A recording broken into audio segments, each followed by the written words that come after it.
Hello, welcome to my YouTube channel. It's really good to see you.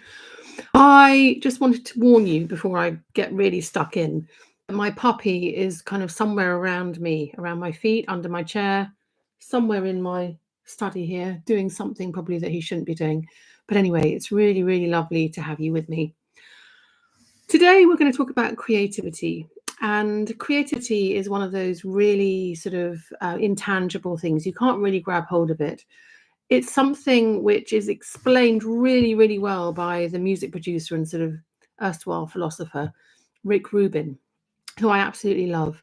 And we're going to have a little look into his book, which is The Creative Act, A Way of Being, which I dip in and out of occasionally. And I really, really enjoy it because I think he puts everything very simply, very succinctly, and it kind of makes sense. So we're going to start at the beginning of the book and work our way through just a little bit. We're only going to be here for about half an hour, 40 minutes, something like that. But I just wanted to let you know that that's what we're going to be doing today. But I think the question I really want to throw out there is, what does creativity mean to you? What does it mean to be creative, to be a creative? Would you label yourself as a creator or a creative person? Now, creativity can come in so many forms and guises. It can come as somebody who designs gardens, somebody who's very creative in the way that they think, the way that they cook. You could be an artist, a designer, a musician, anything, furniture designer, architect. Creative thought and a creative way of being is a really interesting concept. And I think you're very fortunate if you can bring it into your everyday life, because for me as a creative person, I couldn't imagine living any other way. Sorry, I'm going to have a sip of water.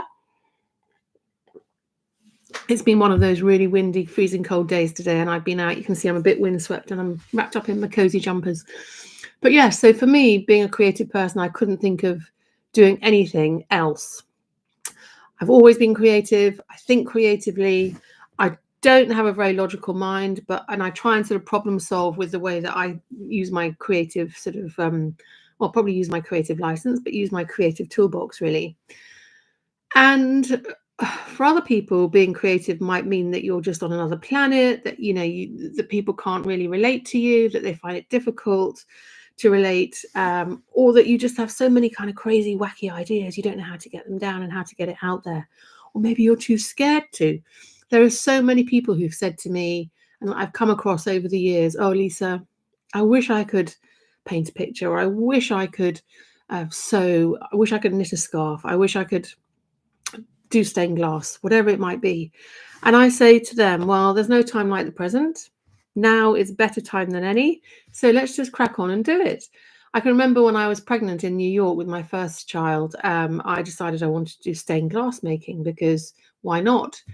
Sadly, I wasn't allowed to do the soldering because of the lead in the solder. So the instructor did that for me, which was brilliant, because that was a kind of like I was a bit worried about. But I really, really enjoyed it. And I've still got those pieces of stained glass. And I think, if you really want to do something, just go out there and give it a go. Throw a pot, make yourself a really lovely dress, go to needlework classes, go and make yourself a pair of dungarees, plant a garden, be wacky, do it how you want. I always say, but being creative is about living creatively. Why choose the boring paint when you could have something which is full of color? Or if you don't want the color, then choose the white paint, which I think also is wonderful, but put lots of really interesting things on the wall to make it look and feel sumptuous and individual, just like the person that I'm sure you are. So we're going to start then, I think, with that was a little sort of taster about, I suppose, living creatively. And I'm such an advocate for the arts. And I think that it's really important that creativity is nurtured and is funded, and that people, especially children, can use their kind of creative alphabet, develop a creative alphabet, use a kind of creative license, because it's certainly going to help them in life, in relationships, and in just being a kind of all-round whole human being. And I think Picasso said something about a quote, which I can't quite remember, but it was something like, all children learn to paint. It's just basically when you grow older, you have to try and become a child again to learn to do it, because it kind of the stuffing gets knocked out of you, doesn't it? With creativity, I think there is so much pressure for you to paint, say, the perfect replica of that vase of flowers or oranges that are in front of you. But actually, it's not about that. It's about you expressing yourself and letting yourself go. And it's about you painting what you feel. It's about sort of strokes of the soul, if that makes any sense. Maybe that sounds a bit corny, but actually, it's just about getting that essence, that feeling deep inside you, and really just putting it down on canvas or paper, or with pen and ink, or whatever it might be, photographs, and not really caring or really bothering or being perturbed about what anybody else thinks.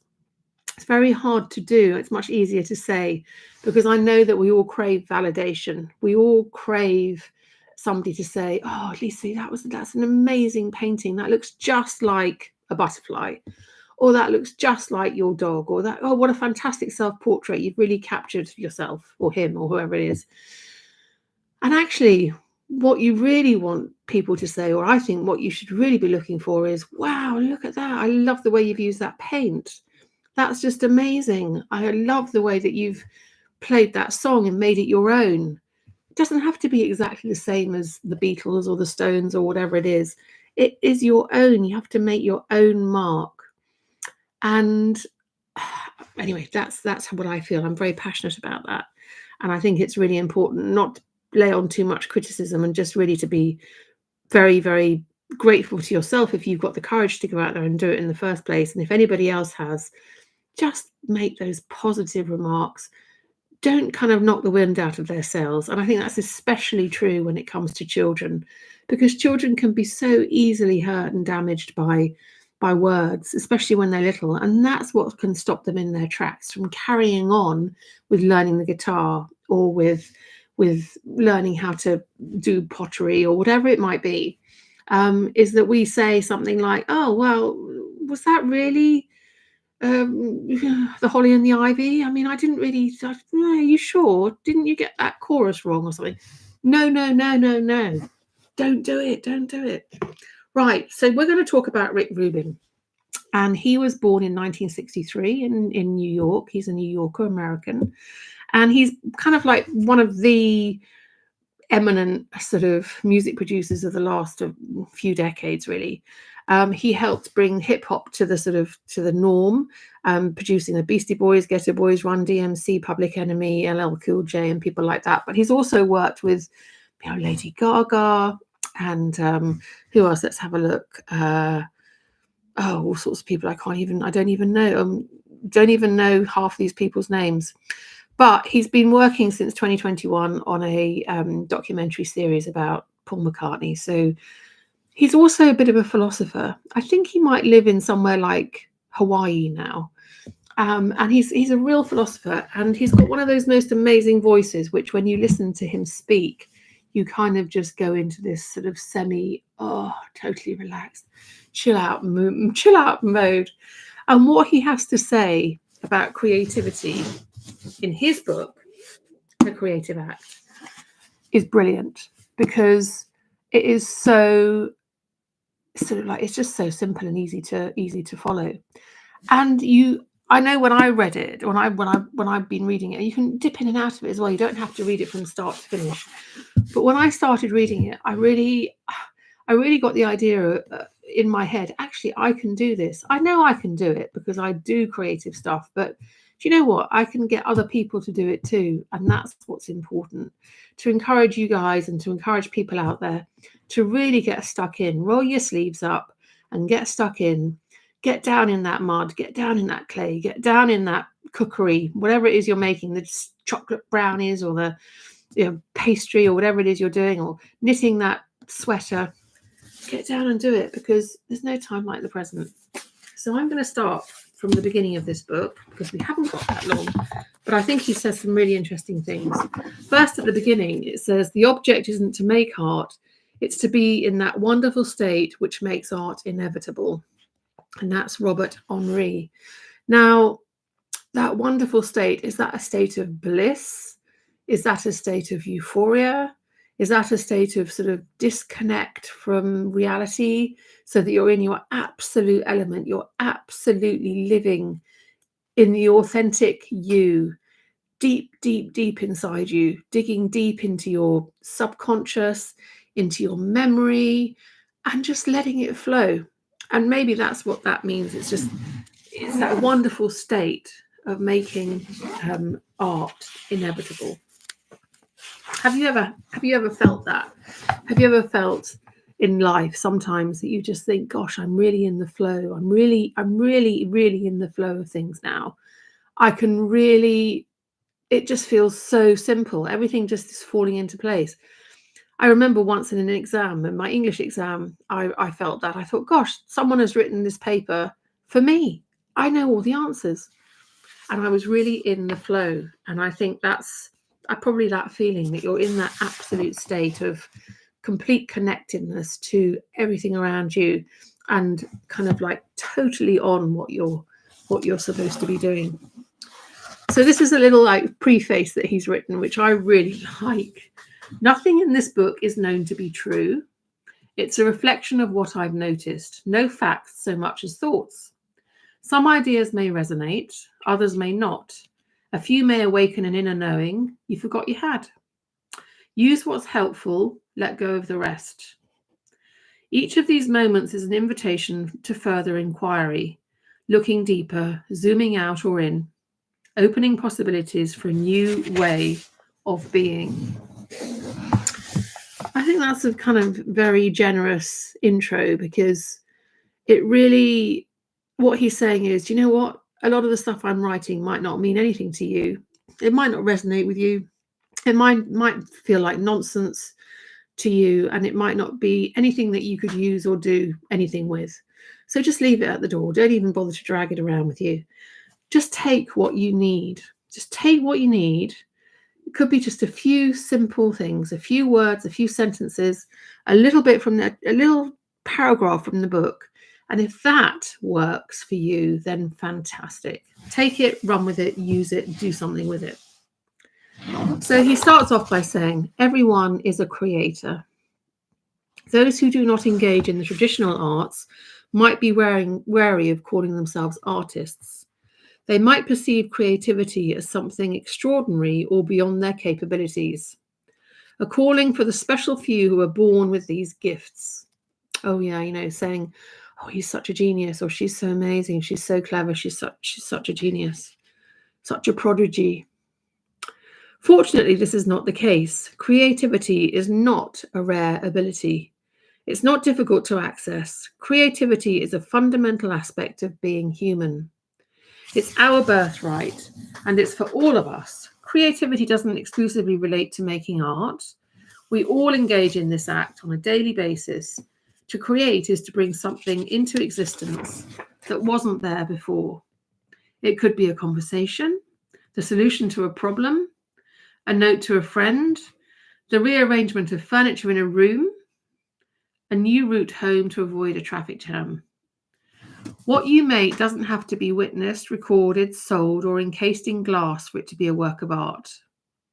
Through the ordinary state of being, we're already created in the most profound way, creating our experience of reality and composing the world we perceive. In each moment, we are immersed in a field of undifferentiated matter from which our senses gather bits of information.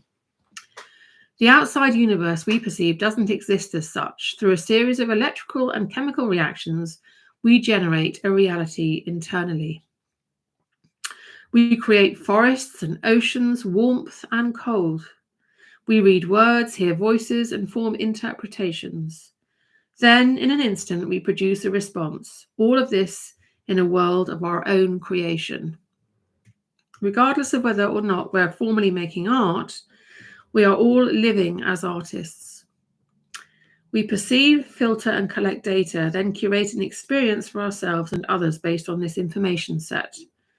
Whether we do this consciously or unconsciously, by the mere fact of being alive, we are active participants in the ongoing process of creation. To live as an artist is a way of being in the world, a way of perceiving, a practice of paying attention, refining our sensitivity to tune in to the more subtle notes, looking for what draws us in and what pushes us away. noticing what feeling tones arise and where they lead. Attuned choice by attuned choice. Your entire life is a form of self-expression. You exist as a creative being in a creative universe, a singular work of art. Attuned choice by attuned choice.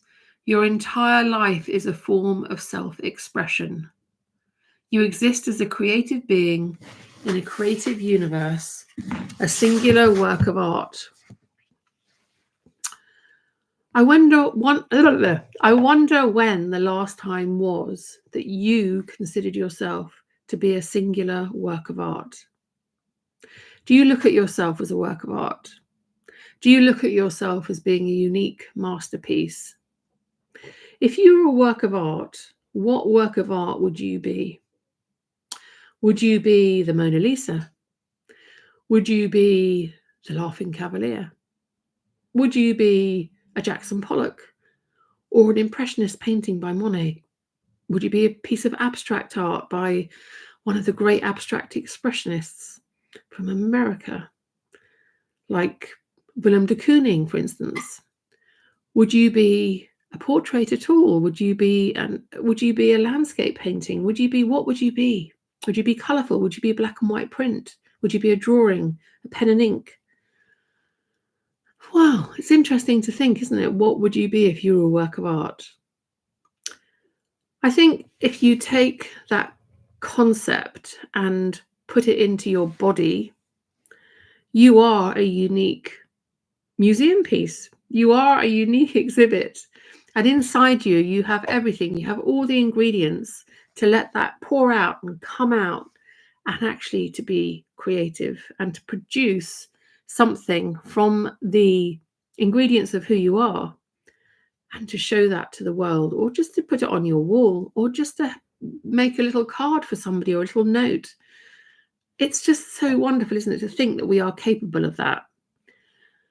I know that there are other animals in the world, in the kind of animal world and kingdom, that do that too, that are creative. Some of those fantastic birds of paradise, that do all of those amazing mating rituals, and they collect all blue things, and they'll make those amazing blue homes and nests, and they look like wonderful, wonderful works of art that you'd find in one of the best museums in the world. And that's all for the purpose of finding and attracting a mate. Maybe a lot of artists did that too. I mean, you look at a lot of the famous artists out there who pranced around and made these paintings and works of art and had all these muses and attracted a lot of attention. And there's a lot of ego there when it comes to art and being creative. But I want to leave that, like Rick Rubin says, I just want to leave all that ego and all of that sort of pretension at the door, and just really look inside yourself and see what you've got that you think you might be capable of, or somebody that you know has got something that you would like to nurture out of them, that is creative and that is a part of being a creative person. Then Rick Rubin goes on to talk about tuning in. Now, I think this is really interesting because I've talked a lot about slow looking in my previous videos, and slow looking is so important. It's probably the same as tuning into the universe, tuning into what's around you, really, really looking so deep and hard at something that you kind of almost become part of that. It's almost as though your cells and every being part of your body and your mind and your everything melds with that, and you can sometimes feel that you're almost one with it. So tuning in is really, really important. Think of the universe as an eternal creative unfolding. Trees blossom, cells replicate. Rivers forge new tributaries. The world pulses with reproductive energy. Everything that exists on this planet is driven by that energy. Every manifestation of this unfolding is doing its own work on behalf of the universe, each in its own way, true to its own creative impulse.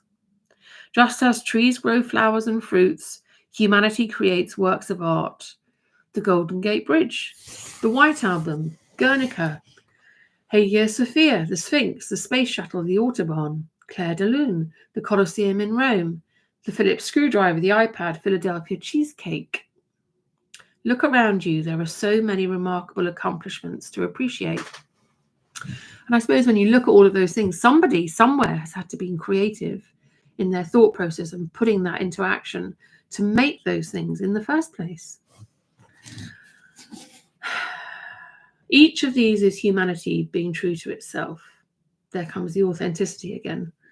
As a hummingbird is true to itself by building a nest, a peach tree by bearing fruit, and a nimbus cloud by producing rain. Every nest, every peach, every raindrop, and every great work is different. Some trees may appear to make more beautiful fruits than others, and some humans may appear to compose greater works than others. The taste and beauty are in the eye of the beholder. And that's so true as well. So when you come to that kind of validation thing again, it's like, who's to say, really, that your drawing of the apple is any better than my drawing of the apple? They're both a drawing of an apple, whether they look like an apple or not. Who's to say which is better? Every nest, every peach, every raindrop, every work is different. Some trees may appear to make more beautiful fruits than others, and some humans may appear to compose greater works than others. The taste and beauty are in the eye of the beholder. How does the cloud know when to rain? How does the tree know when spring begins? How does a bird know when it's time to build a new nest? The universe functions like a clock. To everything there is a season, and a time to every purpose under heaven. A time to be born, a time to die, a time to plant, a time to reap, a time to kill, a time to heal, a time to laugh, a time to weep, a time to build, a time to break down, a time to dance, a time to mourn, a time to cast away stones, a time to gather stones together. These rhythms are not set by us. They are all participating in a larger creative act. We are not conducting. We are being conducted. The artist is on a cosmic timetable, just like all of nature. I wonder if you believe that to be true. Do you believe that we're all on a cosmic timetable, and that we are just like nature? We will produce and make things because that's intrinsically what we do as humans. Maybe we've done it throughout civilization. Well, civilization from civilization. If you have an idea you're excited about and you don't bring it to life, it's not uncommon for the idea to find its voice through another maker. This isn't because the other artist stole your idea, but because the idea's time has come. Now, that's an interesting idea. That's a very interesting concept, isn't it? To think that the idea has a time. So it's the time for that idea to come. All of the sort of universe, I suppose, is putting together its scaffolding for that idea to be produced and made and held together and shown. I think that's very interesting. In this great unfolding, ideas and thoughts, themes and songs and other works of art exist in the ether and ripen on schedule, ready to find expression in the physical world. As artists, it's our job to draw down this information, transmute it, and share it. We're all translators for messages the universe is broadcasting. The best artists tend to be the ones with the most sensitive antennae to draw in the energy resonating at a particular moment. Many great artists first develop sensitive antennae, not to create art, but to protect themselves. To have to protect themselves because everything hurts more and they feel everything more deeply.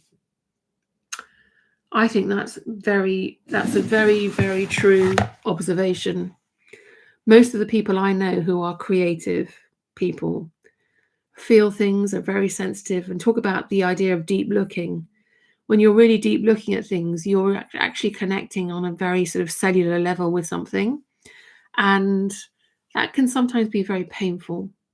It can be so beautiful it hurts. It can be so ugly it can almost destroy you. I mean, there are things which, yeah, I mean, it is definitely being creative is definitely, I think, difficult sometimes. Your skin is much thinner, and to survive in a creative world, which can be a very cruel world, you often have to kind of have a much thicker skin and try not to let things get to you, or, I don't know, fall into areas which could lead you astray or make you kind of break, I suppose.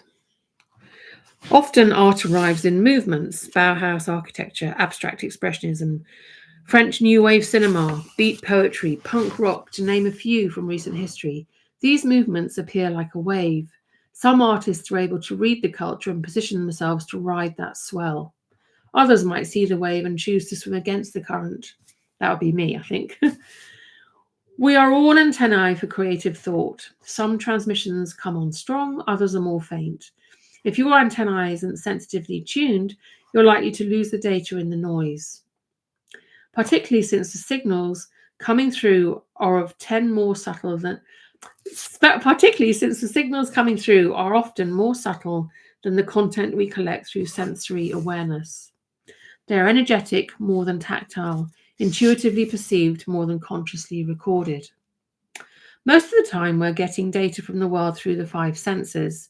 With the information that's being transmitted on higher frequencies, we are channeling energetic material that can't be physically grasped. It defies logic in the same way that an electron can be put in two places at once. This elusive energy is of great worth, though so few people are open enough to hold it. How do we pick up on a signal that can neither be heard nor be defined? The answer is not to look for it. Nor do we attempt to predict or analyze our way into it. Instead, we create an open space that allows it, a space so free that the normal overpacked condition of our minds that it functions as a vacuum, drawing down the ideas that the universe is making available. This freedom is not as difficult to achieve as one might think. We all start with it.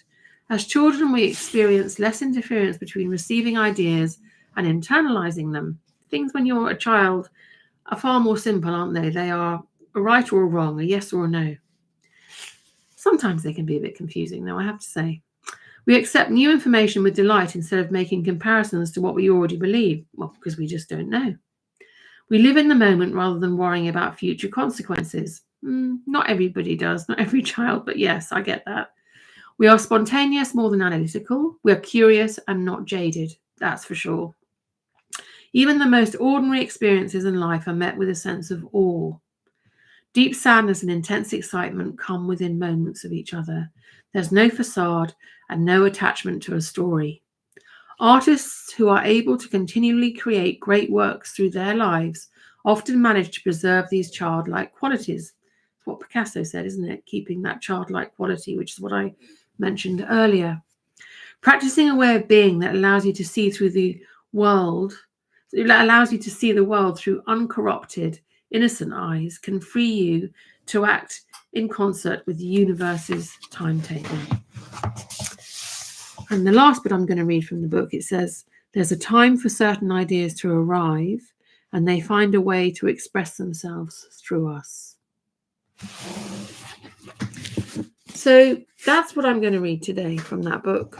And I think it's really, really fascinating.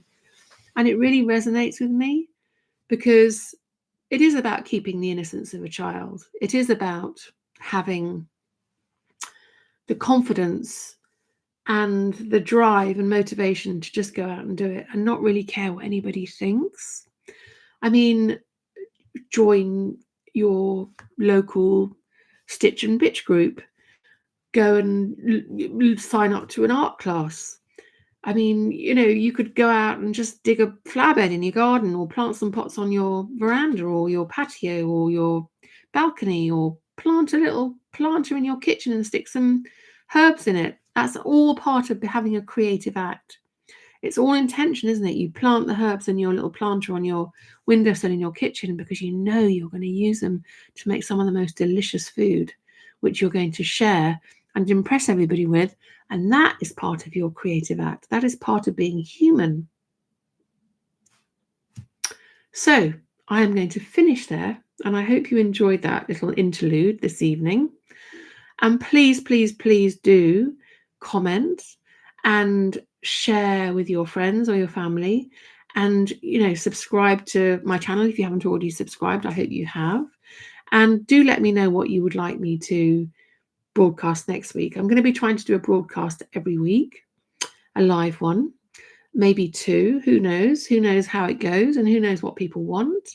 And yes, as long as you tell me, I will definitely give it a read, and I will respond, and I will do it. So thank you so much for coming and joining me this evening. And I very much look forward to seeing you again in the very near future. And thank you for subscribing to my channel. And lots of love. And I am now going to go, and I'm going to light my fire. I'm going to put my feet up with my little puppy, who's, I'm not sure where he's gone. I think he's fast asleep under my desk, under here, thankfully. And I'm going to relax and enjoy the evening and try and stay warm, which I think I will, because I've got 2 layers of cozy, lovely, soft cashmere jumpers on. And this one's got a hood, look. See? I either look like a mugger, or I look like one of those sea creatures that's this colour, not a manatee, something like that. But it's very snug and very nice.